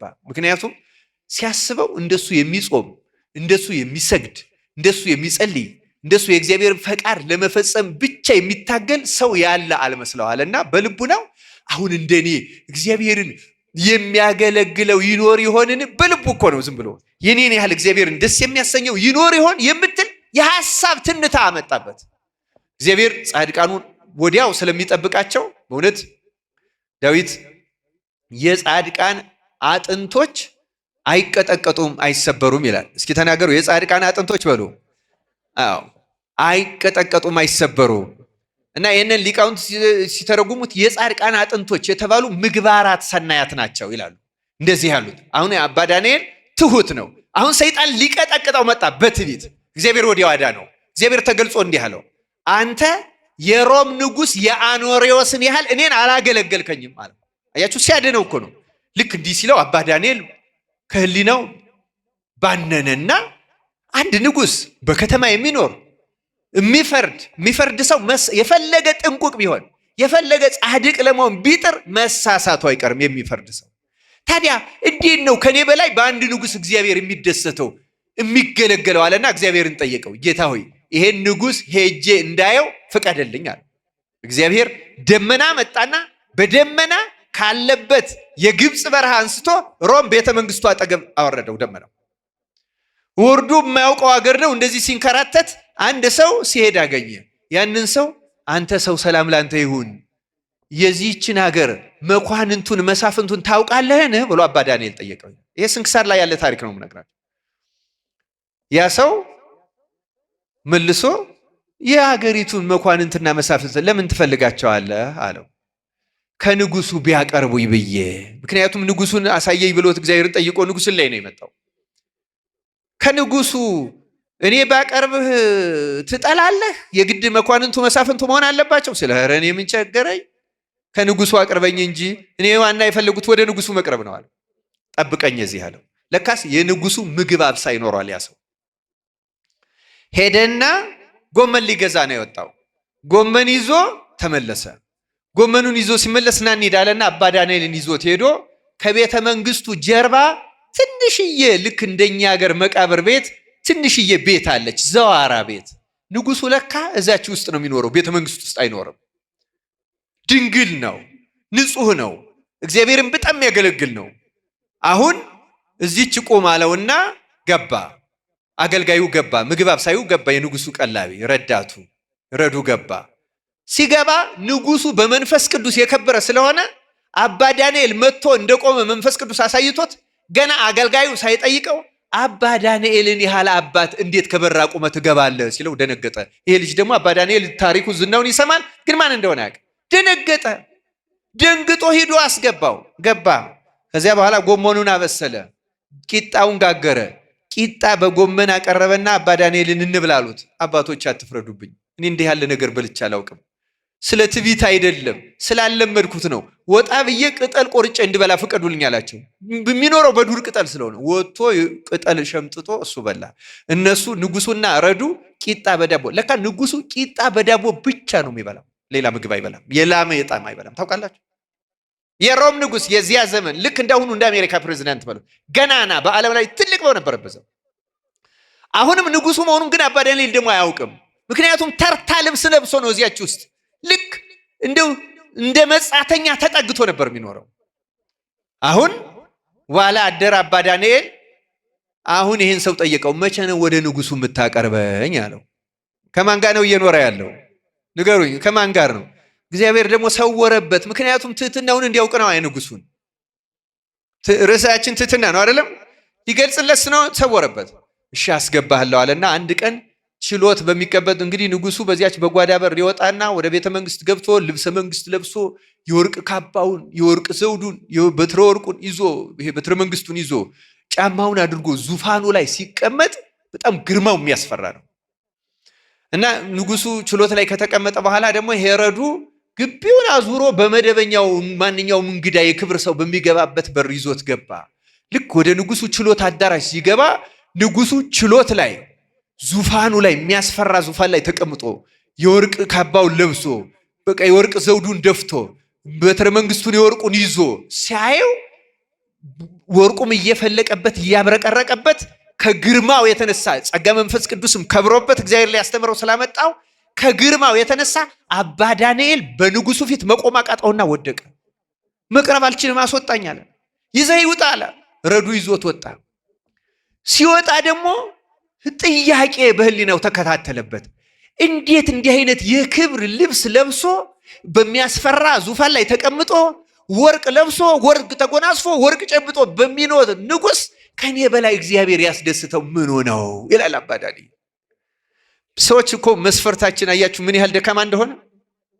እግዚአብሔር የሚያየውን እኮ አናይም። እግዚአብሔር ማን ነው የሚያየው? ልብ ነው ብያ። ትዕቢት የልብ ነው አይደለም? ትዕቢትም ትህትናም የልብ ነው። ንጉሱ በልቡ በጣም ትሁት ነው፣ ስለለበሰ አይደለም። አሁን አንዳንድ ሰዎች እኮ አሉ ሁሉ አላቸው፣ ሁሉ ነገር አላቸው፣ ግን ትሁታን ራሳቸውን ተራ ምንም እንደሌለው ሰው የሚቆጥሩ እኮ ጻድቃን እነዚህ ናቸው። በመንፈስ ድሆች የሆኑ ብፁዓን ናቸው የተባለው ማቴዎስ 5 እንደዚህ ያሉት ናቸው። እንደ ዳዊት፣ እንደ ኢዮብ፣ እንደ አብርሃም ሁሉ ያላቸው ግን በመንፈስ ድሆች የሆኑ ትሁታን የሆኑ ሰዎች አሉ። ምንም ሳይኖረው ደግሞ የሚንጠባረርም አለ። በእውነቱ ይላል ሶሎሞንም እንደ ድሃ ኩራተኛ እንደ ሽማግሌ ዘማዊ የሚያሳዝነኝ የለም እያለ የሚያነሳው ያሳዝናል። ድህነት እንኳን የማይመክረው ሰው ሲኖር ደግሞ የሚያስመስል ከሌለው በላይ ያለው መስሎ ለመታየት፣ ከስልጣኑ በላይ ስልጣን ያለው መስሎ ለመታየት፣ ከእውቀቱ በላይ እውቀት ያለው መስሎ ለመታየት የሚጥር ብዙ ትዕቢተኛ አለ። እግዚአብሔር ከዚህ በሽታ ሁላችንን በቸርነቱ ይፈውሰን። እና አባ ዳንኤል ተደነቀ። በኋላ ንጉሱ ችሎቱን ጨርሶ ደግሞ ሲመጣ ያችኑ ተርታ ልብሱን ለብሶ መጥቶ ሲገባ አላወቀውም። አሁን እንደገና ጠየቀ። አንድ ቀን ከንጉሱ ጋር ተገናኝቼ የምጨዋወተው መቼ ነው? መቼ ታገናኘኛላችሁ ብሎ ሲጠይቅ የዛ ጊዜ አኖሬዎስ ራሱን ገለጥ። አባት ሆይ ለዚህች ዓለም እኮ ንጉስ ብለው ያስቀመጡኝ እኔን ነው ሲለው ደነገጠ አባ ዳንኤል። ለካስ እንዲያ ቂጣ እየበላ የሚኖረው ቤተ መንግስት ተቀምጦ በችሎት ሲያዩት ገናና የሚመስለው ግን ከጀርባ መቃብር ቤት በሚመስል በፍጹም ትህትና የሚኖር ነበር አኖሬዎስ። ከዚያ በኋላ አባ ዳንኤል በፍጹም ትህትና ኖረ ይላል። እግዚአብሔር እኛንም በቸርነቱ ያስተምረን። ይኸው ትዕቢት እንደ አባ ዳንኤል ያለውን ጻድቅ ትፈትናለች ነው ዋናው ጉዳይ። እየሰማችሁ ነው። እንደ አባ ዳንኤል ያለ ጻድቅን ሳይቀር ትፈትናለች። ርዕሰ መነኮሳትን አባ አንጦንስን ፈትነዋለች። አባ ጳኩሚስና አባ በኪሞስ ናቸው ደግሞ እዚህ ስንክሳር ላይ እነሱም እንደዚህ ግርለኞቹ ነው። አንድ ቀን እንደዚህ ልክ እንደ አባ ዳንኤል አሁን የእኛን ያህል እግዚአብሔርን በትህትና እንዲሁ ደስ የሚያሰኘው ይኖር ይሆን አሉ። በትህትና ራሷ ትዕቢት ሊያመጡባት ማለት ነው። ገብቷችኋል አይደለም? ጌታ አሁንም የጻድቃንን አጽም እንዲቀጠቀጥ ስለማይፈልግ ተገለጸና እዚህ መንደር ያሉ 2 ሴቶችን ያህል አላገለግላችሁኝም እናንተ አላቸው። ወደዚያች መንደር ሄዱና እነዚያን ሴቶች ፈልገው አገኟቸው። ሲጠይቁ የ2 ወንድማማቾች የታላቅና የታናሽ ሚስቶች ናቸው። ለካ እነዚህ ሚስቶች የማይቀናኑ ለልማዱ የወንድማማች ሚስት ይቀናላን መቼስ በአማትና በምራት እንደዚህ በእኛም ሀገር አለ፣ በብዙ ቦታ አለ አይደለም እንደዚህ አይነት። እነዚህ ፈጽመው አንዷን እንደ እናቷ እንደ እህቷ የምታይ አንዷ የምትወልደውን ሁለተኛዋ የምታጠባ በፍጹም ከወንድማማቾቹ በላይ በፍቅር የሚኖሩ ናቸው። ለካ ጌታ የነዚህን ሴቶች በፍቅር መኖር ከመነኮሳቱ ገርል በላይ ተቀብሎላቸው አስተማራቸው። እነዚያን መነኮሳት ክርስቲያኖች ትዕቢት የማይፈትነው ሰው የለም። ማንንም አትምርም። እግዚአብሔር ከዚህ በሽታ ነፃ ያውጣን። ለምንድነው ስለ ትዕቢት የተናገርኩት? ትህትናን ለመትከል ትዕቢትን መንቀል አለብን። ደግሞ ትዕቢት ለአንዳንዶቻችን ያለብን አይመስልንም። ቅዱስ ባስልዮስ እንደሚለው ቅናት፣ ምቀኝነት፣ ትዕቢት ያለበት ሰው እንዳለበት ለማወቅ ይቸገራል ነው የሚለው። በጣም አደገኛ በሽታዎች ናቸው። ልክ አንዳንድ በሽታዎች አሉ አይደለም? ራሴን ያመኛል እንዲህ ነው እያል ተደብቆ ግን በኋላ ሐኪም በማይክሮስኮፕ በአልትራሳውንድ በምናምን ሄዶ ማናስበው በሽታ ሆኖ ሊገኝ ይችላል አይደለም? እነዚህም አሁን መገለጫቸውን እንደ ራስ ምታት ያለውን አንዳንዱን ነገር እናየዋለን እንጂ ተደብቀው ዳዊት አንጻሐኒ እምኅባቴ ይላል። ከተሰወረ ኃጢአት አንጻኝ ይላል። የተሰወረ ማለት መኖሩን የማላውቀው እኔ እንዳለብኝ የማላውቀው ግን እኔን የያዘ ረቂቅ ኃጢአት የሚባለው እነዚህ ኃጢአቶች ውስጥ አንዱ ትዕቢት ነው። እግዚአብሔር በቸርነቱ ነቅሎ ይጣልልን። ክርስቲያኖች ራሳችን መመርመር አለብን። እውነቴን ነው የምነግራችሁ ክርስቲያኖች፣ ለሌላ ለምንም አይደለም። በእግዚአብሔር ቃል እለምናቸዋለሁ። ትዕቢተኞች ነን ክርስቲያኖች። በጣም ረቂቅ በሽታ ነው። በብዙ ነገር ትዕቢት አለብን። ቢያንስ ከሆነ ሰው ከሱ ባንስ ከገሌ አናንስም ከገሊት አናንስም ምንለው ሰው ሁሉ አለ። ደግሞ በምድር ላይ አንድ ሰው ለመጽደቅ የሚችለው ከማንም እማንሰው ነው እኔ ነኝ ሲል ነው። አንድ ሰው ኃጢአተኛ ከማንም ሰው። አንድ አባት በገዳም የሚኖር እንዲሁ አንዱን አባት ሄዶ ጠየቀው። እንዴው በአንተ ጸጋና ተጋድሎ አምናለሁ፣ እባክህ ወደ አንተ ማድረግ እንድደርስ ምከረኝ ምን ላድርግ አለው። ብመክርህ ተሰማኛለህ አለው። እንዴ ላትሰማኝ ጠየቅኩህ? ልሰማህ እኮ ነው አባቴ። ያንተን ምክር ካልሰማው የማን እሰማለሁ? እንግዲያስ ሂድና ከማንም ሰው ማንስ ወራዳ እኔ ነኝ እያልክ ኑር እያለቀስካል። ይህን ሲለው ጨነቀውና ምን አለ? እንዲህ አባቴ ወይ ግን በብዙ ሰው እንደማንስ አውቃለሁ፣ ግን ባንስ ከነፍሰ ገዳይ አንሳለሁ ብሎ ጠየቀው። ተመልከቱ፣ አያችሁ፣ አንድ ሰው ምን በልጠው ያለ ይመስልናል። ታውቃላችሁ? ወዲያው የአባት እንዲህ አለው። እዚህ ቲቶ ላይ ቅዱስ ጳውሎስ በኦሪትም አለ ይለዋል፣ ለንጹሐን ሁሉ ንጹህ ነው ይላል። ለንጹሐን ሁሉ ምንድን ነው? የእግዚአብሔር ቃል ለንጹሐን ሁሉ ንጹህ ነው ይላል። ንጹህ ብትሆን ኖሮ አለው ይሄ አባት፣ ንጹህ ብትሆን ኖሮና አንድ ሰው ዓይንህ እያየ ሲገርል እንኳን ብታየው አንተ ንጹህ ብትሆን እንዲህ ትል ነበር፣ ይሄ ሰው አንድ ሰው ገደለ፣ እኔ ግን በኃጢአት ራሴን ደጋግሜ በመግደል ከሱ የባስኩ ኃጢአተኛ ነኝ ትል ነበር። ንጹህ ስላልሆንክ ግን ከነፍሰ ገዳይ እንዴት አንሳለሁ አልክ ሲለው እግዚአብሔርም ጾሩን አራቀለትና ለካስ ከሁሉም ምከፋ ማንስ ነኝ ብሎ ሄደ ይላል። ክርስቲያኖች፣ አንድ ክርስቲያን ከሁሉም ሰው አንሳለሁ ካላለ የመዳን ተስፋ የለው። ክርስቲያኖች። የትህትና የመጨረሻው ዝቅታ ይሄ ነው። ቅዳሴው ራሱ ምንባባቱ፣ ጸሎቱ፣ ምህላውን ብንሰማው እኛን ወደዚያ የሚገፋ ነው። ምክንያቱም አንሳለው፣ ኃጢአተኛ ነኝ፣ ወራዳ ነኝ ካላል ስጋው ደግሞ ብንቀበለው አይዋሃደንም፣ አያድርብንም። ምክንያቱም እግዚአብሔር ይችን ነቅሎ ይጣለልን። ክርስቲያኖች አሁን ሰዓቴን እያለቀ ስለሆነ በትህትና አብነት ከሚሆኑ ሁለቱን አሳጥሬ ልንገራችሁ። እንደው በእውነቱ በመጽሐፍ ቅዱስም ሙሴ በምድር ላይ ካለው ሰው ሁሉ እጅግ ትሁት ነበረ ይላል ኦሪት ዘጸአት። እጅግ ምን ሰው ነበረ ይላል? እግዚአብሔር ትሁት ነው የሚወደው፣ የመረጠው ለዚያ ነው። ያለ ትህትና ሰዎችን እግዚአብሔር አይመርጥም። ክርስቲያኑ አንድ በጣም ደስ የሚመስለኝ ታሪክ አለ በዚህ በየካቲት ስንክሳር ውስጥ ያለ ታሪኩ ምንድን ነው? የካቲት 20 ወይም እንደዚህ 21 ላይ ይመስለኛል ታሪኩ ያለ። በአንጾኪያ በሶሪያ ከተማ ፓትርያርክ ሲሾም በቅርብ አንድ የሌላ ቦታ ስሟን ረሳኋት ፓትርያርክም ይገኛል። ስርዓታቸው ነው አሁን በእኛ የግብፁ እንደሚገኝ ማለት ነው። እየሰማችሁ ነው አይደለም? እና ስርዓታቸው ለምሳሌ አሁን በኢትዮጵያ የግብፁ ሳይገኝ ኢትዮጵያውያን መሾም የለባቸውም፣ የኢትዮጵያው ሳይገኝ ግብፅ መሾም የለባቸውም የሚል ስምምነት ሊኖር ይችላል ማለት ነው። ያው አንዲት ቤተክርስቲያን ከሆነች እንደዚያ ስምምነት ነበራቸው። በኋላ ይህንን የአንጾኪያው ሊቀ ጳጳስ ሲያልፍ፣ የቀደመው አባት ሲያልፍ ይህን ሌሎቹን ጳጳሳት ተጠሩ።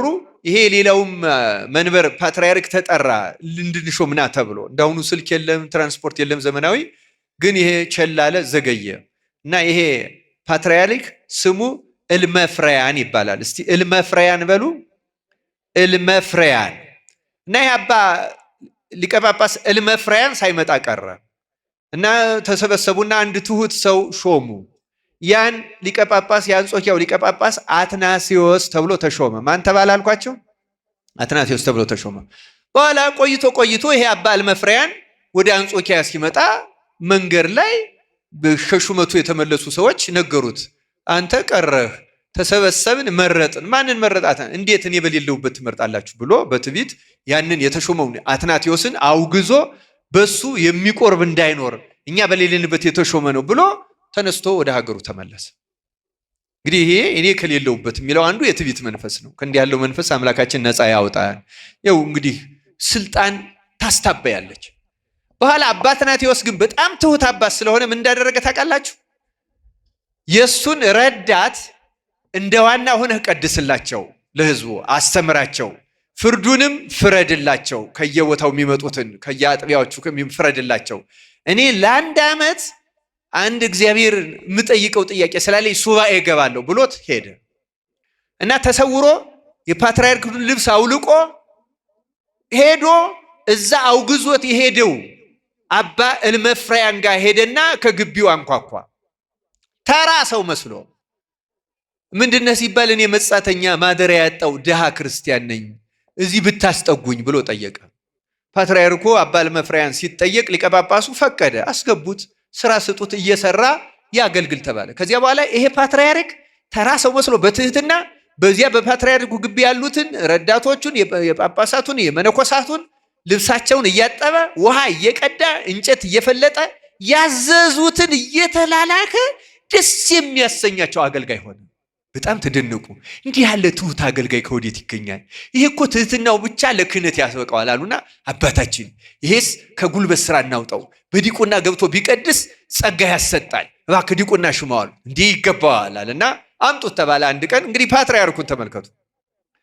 መቅደስ ተመጣ። አንተ ትሁት አገልጋይ እግዚአብሔር ይስጥህ፣ አሁን ዛሬ ዲቁና ልትሾም። እኔ አልገባም፣ እኔ ዲቁና አይገባኝም፣ ተራ ሰው ነኝ፣ በፍጹም አልቀበልም ብሎ እምቢ አለ። አይ ይሄማ ራሱ ትህትናው እንደሚገባው ያመለክታል ብሎ በግድ ሊሾመው ሲል አይ አባቴ እኔ ማላውቅ ደንቆሮ ሆኜ ነው እንጂ ዲቁና እኮ ተሾም ያለው እና ደግሞ አይሾምም አይደል? ክህነት ደግሞ አይሰጥም። በጣም ተደነቁ። እንዲህ ያለ ዲቁና ኑሮት እንደዚህ ተራ ሰው እንጨት ቀጅ፣ እንጨት ለቃሚ፣ ውሃ ቀጅ፣ ልብስ አጣቢ፣ ቆሻሻ ጠራጊ ሆኖ እንዴት ያለ ትሁት ነው! በጣም ይገርማል አሉና መርቀው የተሻለ የዲቁና ስራ እንዲሰራ አሉት። ያንኑ ተግባሩን ቀጠለ። አረ ይሄማ ቅስና ይገባዋል ተባለና ሌላ ቀን ደግሞ ለቅስና እንዴ በጭራሽ እኔ አልገባም ብሎ እምቢ አለ። አሁንም ግድ ብለው ሊሾሙ ሲሉ እኔ አባቴ አፍሬ ፈርቼ ነው እንጂ ቅስናም እኮ ተቀብያለሁ። ወይ ጉድ አሉ። ደግሞ ተደነቁ። ደግሞ ምን አይነት ሰው ነው የገጠመና? አይ ይሄማ ቅስና ካለው እንግዲህ ያው ጵጵስና ነው የሚገባው። አንዱ ሀገረ ስብከት ላይ ይሾም ተባለና ለሊቅ ጵጵስና ሊሾም ቀን ተቆጠረ። ፓትርያርኩ ተመልከቱ ቀን ተቆጥሮ ለሹመት ተዘጋጀ። እሱም ቢያለ አሁን እንደማይለቁት ሲያውቅ እውነተኛ ታሪኩን ተናገረ። አባቴ ሆይ እኔ እኮ በአንጾኪያ የተሸምኩት አትናቴዎስ ነኝ፣ ስለተቀየምከኝ ስላወገዝከኝ መጥቼ ላገልግል ብዬ ነው ሲል ያ አባ እልመፍርያን ከትህትናው የተነሳ መሬት ላይ ተዘርሮ ወደቀ። ደንግጦ ይገርማቸው በጣም ደነገጡ። እሱን ሊሾሙ ቤተ መቅደስ ተሰብስበው ቅዳሴ ሊገባ ባለበት ነው ሹመው ቅዳሴ ሊገባ። ከዚያ በኋላ ክርስቶስ ሆይ ማረን፣ እግዚኦ ማረን ክርስቶስ አሉ ተሰብስበው። እባክህ በፓትርያርክ ላይ ነው ለካ እንጨት ቆራጭ እንጨት ፈላጭ ውሃ ቀጅ አድርገን አገልጋይ አድርገን ያኖር ነው ፓትርያርኩ ነው። እንዴት አይነት አለቀሱ። ልብስ አቀረቡለት፣ እግዚአብሔርን ይቅርታ ጠየቁ። እሱ ቀድሶ አቆረባቸው። ፍታን አስተስርይልን ኃጢአታችን አሉት፣ አስተሰረየላቸው። በነጋው አባ እልመፍርያን በዚያ ጊዜ ትራንስፖርቱ በቅሎ ፈረስ አይደለም፣ በቅሎ አስመጥቶ አስጭኖ ፓትርያርኩን አትናቴዎስን በቅሎ ላይ አስቀምጦ ራሱ በእግሩ ከዚያ አባ አትናቴዎስ ተሰቀቀ። አባቴ ሆይ እሺ በክብር አስገባ ይወስደህ፣ ግን አንተም ፓትርያርክ ነህ እንደኔ በቅሎ ላይ ተቀም አይደለም፣ አንተ በእግርህ መተህ ነው ያገለገልከኝ፣ በእግሬን ወስጄም አስገባህ ይውላችሁ። አያችሁ ትህትናውን አጋባበት፣ ትዕቢቱን አራቀለት፣ አስለቀቀለት። በእግርህ መተህ እንዳገለገልከኝ በእግሬ ፓትርያርኩ እልመፍርያን ከትዕቢቱ ተላቆ ነፃ ወጥቶ በእግሩ ሆኖ አባ አትናቴዎስን በበቅሎ አስቀምጦ ወስዶ መለከት አስነፍቶ በክብር በትህትና ጸቡን አስወገደው። በትህትና ትዕቢተኛውን ፈወሰው። በትህትና አስደመማቸው። እንደ ምእመን ሆኖ አገልግሎ ክርስቲያኖች እግዚአብሔር እንደዚህ ያለውን ትህትና ለሁላችን ያደለን። ክርስቲያኖች ያለ ትህትና የእግዚአብሔር ጸጋ አይገኝም። ጌታም ብሏል ራሱን ዝቅ ያደረገው ምን አደርገዋለሁ ነው ያለ። ራሱን ከፍ ያደረገውንስ ዝቅ ያደርገዋል። ትህትና የጸጋ ሁሉ ምንጭ እናት ናት። መግቢያ በሯ እሷ ናት። ክርስቲያኖች ትልልቅ አለቅ ያለ ኃጢአትን ራሱ የምታስለቅቀው ትህትና ናት። ሁለተኛው ታሪክ ያልኳችሁ ይህም በተመለከተ ነው፣ ባጭሩ ልንገራችሁ። አንድ አባ ገብርኤል የሚባል የግብፅ ፓትርያርክ ነበረ እና ፓትርያርክ ከመሆኑ በፊት በገዳመ አስቄጥስ በአባ መቃርስ ገዳም በጣም ተጋዳይ፣ በሽተኞችን የሚፈውስ፣ አጋንንትን የሚያወጣ ትልቅ ጸጋ የተሰጠው እና በጽሙና በፍርሃት ነበር የሚኖር። ግን አንድ አባት የበቃ አባት ትንቢት ተናግሮበት ነበር። አንተ ከሰው ብዙ አትራቅ፣ አትሸሸግ፣ ከሰው ፈጽማ በሰው መካከል ነው የምትኖረው ብሎታል። በሰው መካከል ትወጣለህ፣ ፓትርያርክ ትሆናለህ ማለት ነው። በኋላ ፓትርያርኩ ሲሞት መንፈስ ቅዱስ እሱን አመለከታቸው። አስገድደው ወስደው ፓትርያርክ አደረጉት። ፓትርያርክ ካደረጉት በኋላ በግብፅ ስርዓታቸው አንድ መነኮስ ተመርጦ ጳጳስ ከሆነ በኋላ ገዳሙን አይለቅም። ዋና መኖሪያው ገዳሙ ነው። ሀገረ ስብከት ሄዶ ስራውን ይሰራል። ስራውን ሲጨርስ ወደ ገዳሙ ነው የሚመለሰው። ልብስም የሚያለብሰው ራሱ ገዳሙ ነው። ራሱ ገዝቶ አይለብስም። አሁንም ያሉት አሁን ለምሳሌ ከሽኖዳ በኋላ የተተኩት ቴዎድሮስ ይባላሉ ፓትርያርኩ አይደለም። አሁን ቴዎድሮስ ግብፅ ካይሮ ብትሄዱ ሁልጊዜ መንበረ ፓትርያርኩ ላይ አታገኟቸውም። ቀጠሮ ተይዞላችሁ ብቻ ነው የሚመጡት። ከዚያ ውጭ ገዳማቸው ነው ሄደው የሚኖሩት። በጭራሽ ከገዳማቸው አይወጡ። ከገዳሙም የሚወጣ ትልቅ ቅጣት ነው የሚገጥመው እና ይሄም ከገዳሙ ግን ፓትርያርክ ስለሆነ ወደ ከተማ ያኔ እስክንድርያ ናት ከተማዋ። እስክንድርያ ይሄዳል፣ ይፈርዳል፣ ያዛል፣ ትእዛዝ ይፈጽማል። ይህን እያደረገ ከሰው ጋር መዋል ጀመረ። ከሰው ጋር መዋል ሲጀምር የዝሙት ጾር አስቸገረው። በማንኛውም ማዕረግ ላይ፣ በማንኛውም ህይወት ላይ፣ በማንኛውም ደረጃ ላይ ያለ ሰው በማንኛውም ጊዜ በተለይ በዝሙት ሊፈተን ይችላል። ዝሙት በጣም አደገኛ በሽታ ነው። ለበቃ ሰው ሳይቀር እየመጣ ይፈትናል። እና ሰይጣን ቅድም ትዕቢትን በጣም ይወደዋል እንዳልኳችሁ፣ ዝሙትን ደግሞ በጣም ይወደዋል። ለምን ይወደዋል?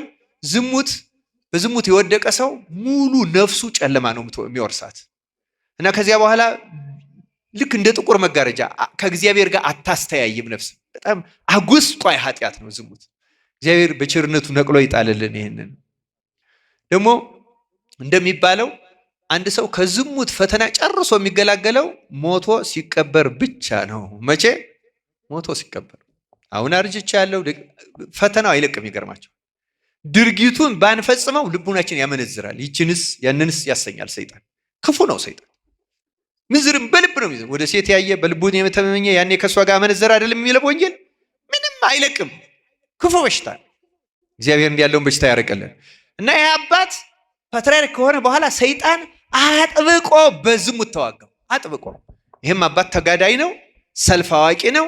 ይጾማል፣ ይሰግዳል፣ ይጸለያል፣ ይዋጋዋል። ቢዋጋው ግን ጾሩ አለቀዋለ፣ ስሜቱ አለቀዋለ።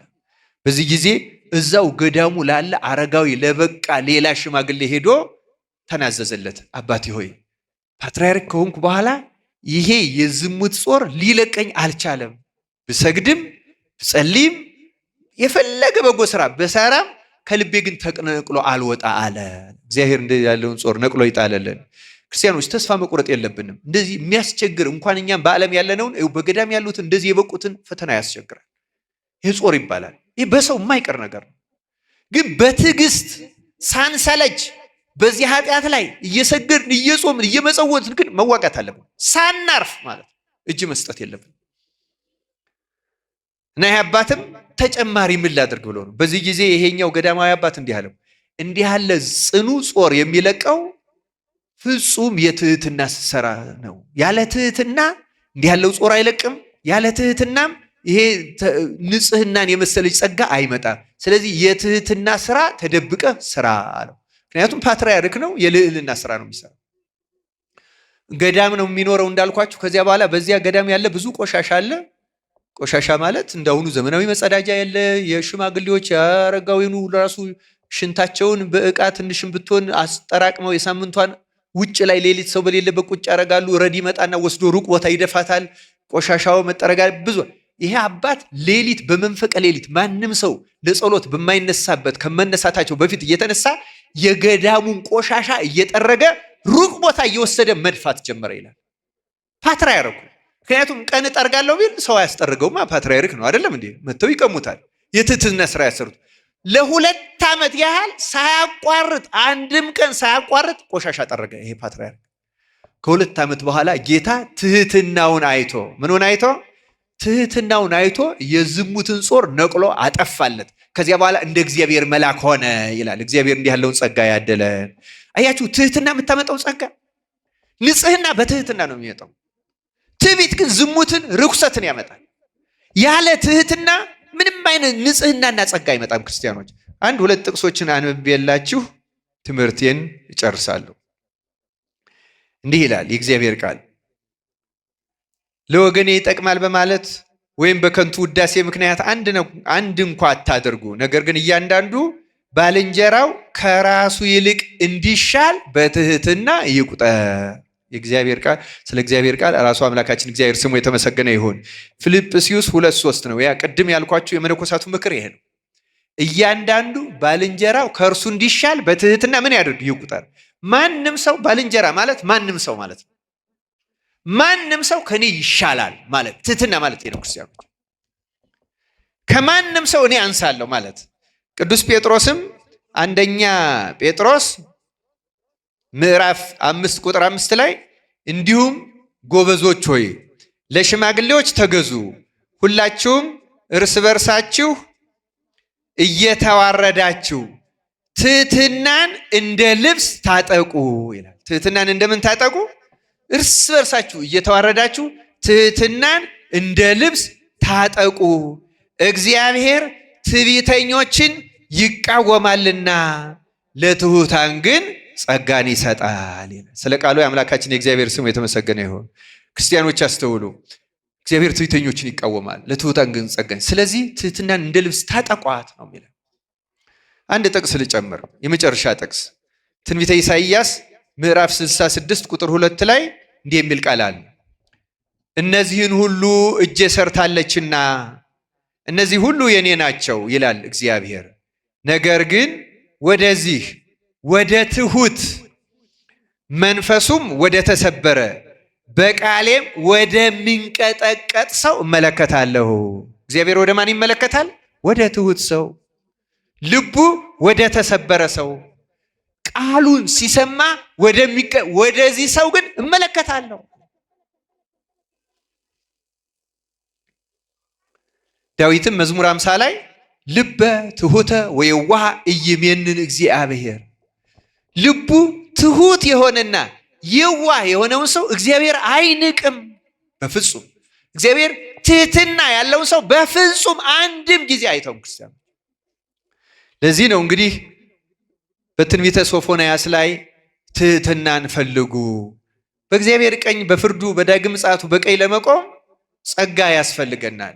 ምጽዋታችን ብራብ አብልታችሁኛል፣ ብጠማ አጠጥቻችኋል የሚለን ምጽዋታችን ተቀባይነት የሚኖረው ትዕቢት ጠፍቶ ትህትና ሲኖር። የዕለተ ምጽአት ዋናው ዓላማም ሰዎችን እንዲዘጋጁ መንገር ነው። የመዘጋጃው በሯ ዋናው መግቢያ ደግሞ ትህትና ናት። ትህትናን ፈልገን ትዕቢትን ተቃውመን በእግዚአብሔር ጸጋ በእግዚአብሔር ቃል ተንቀጥቀጠን ትዕቢትን ከልቡናችን ነቅለን ጥተን በቸርነቱ ትህትናን በልቡናችን ተክሎልን ጸጋ እግዚአብሔር ገንዘብ አድርገን በመንግስቱ በመጣ ጊዜ ሁሉ ምኔ ከኔ ወግዱ ከሚባሉት ወገኖች እንዳንሆን አምላካችን በቸርነቱ ይጠብቀን። ይቆየን። ወስብሐት ለእግዚአብሔር።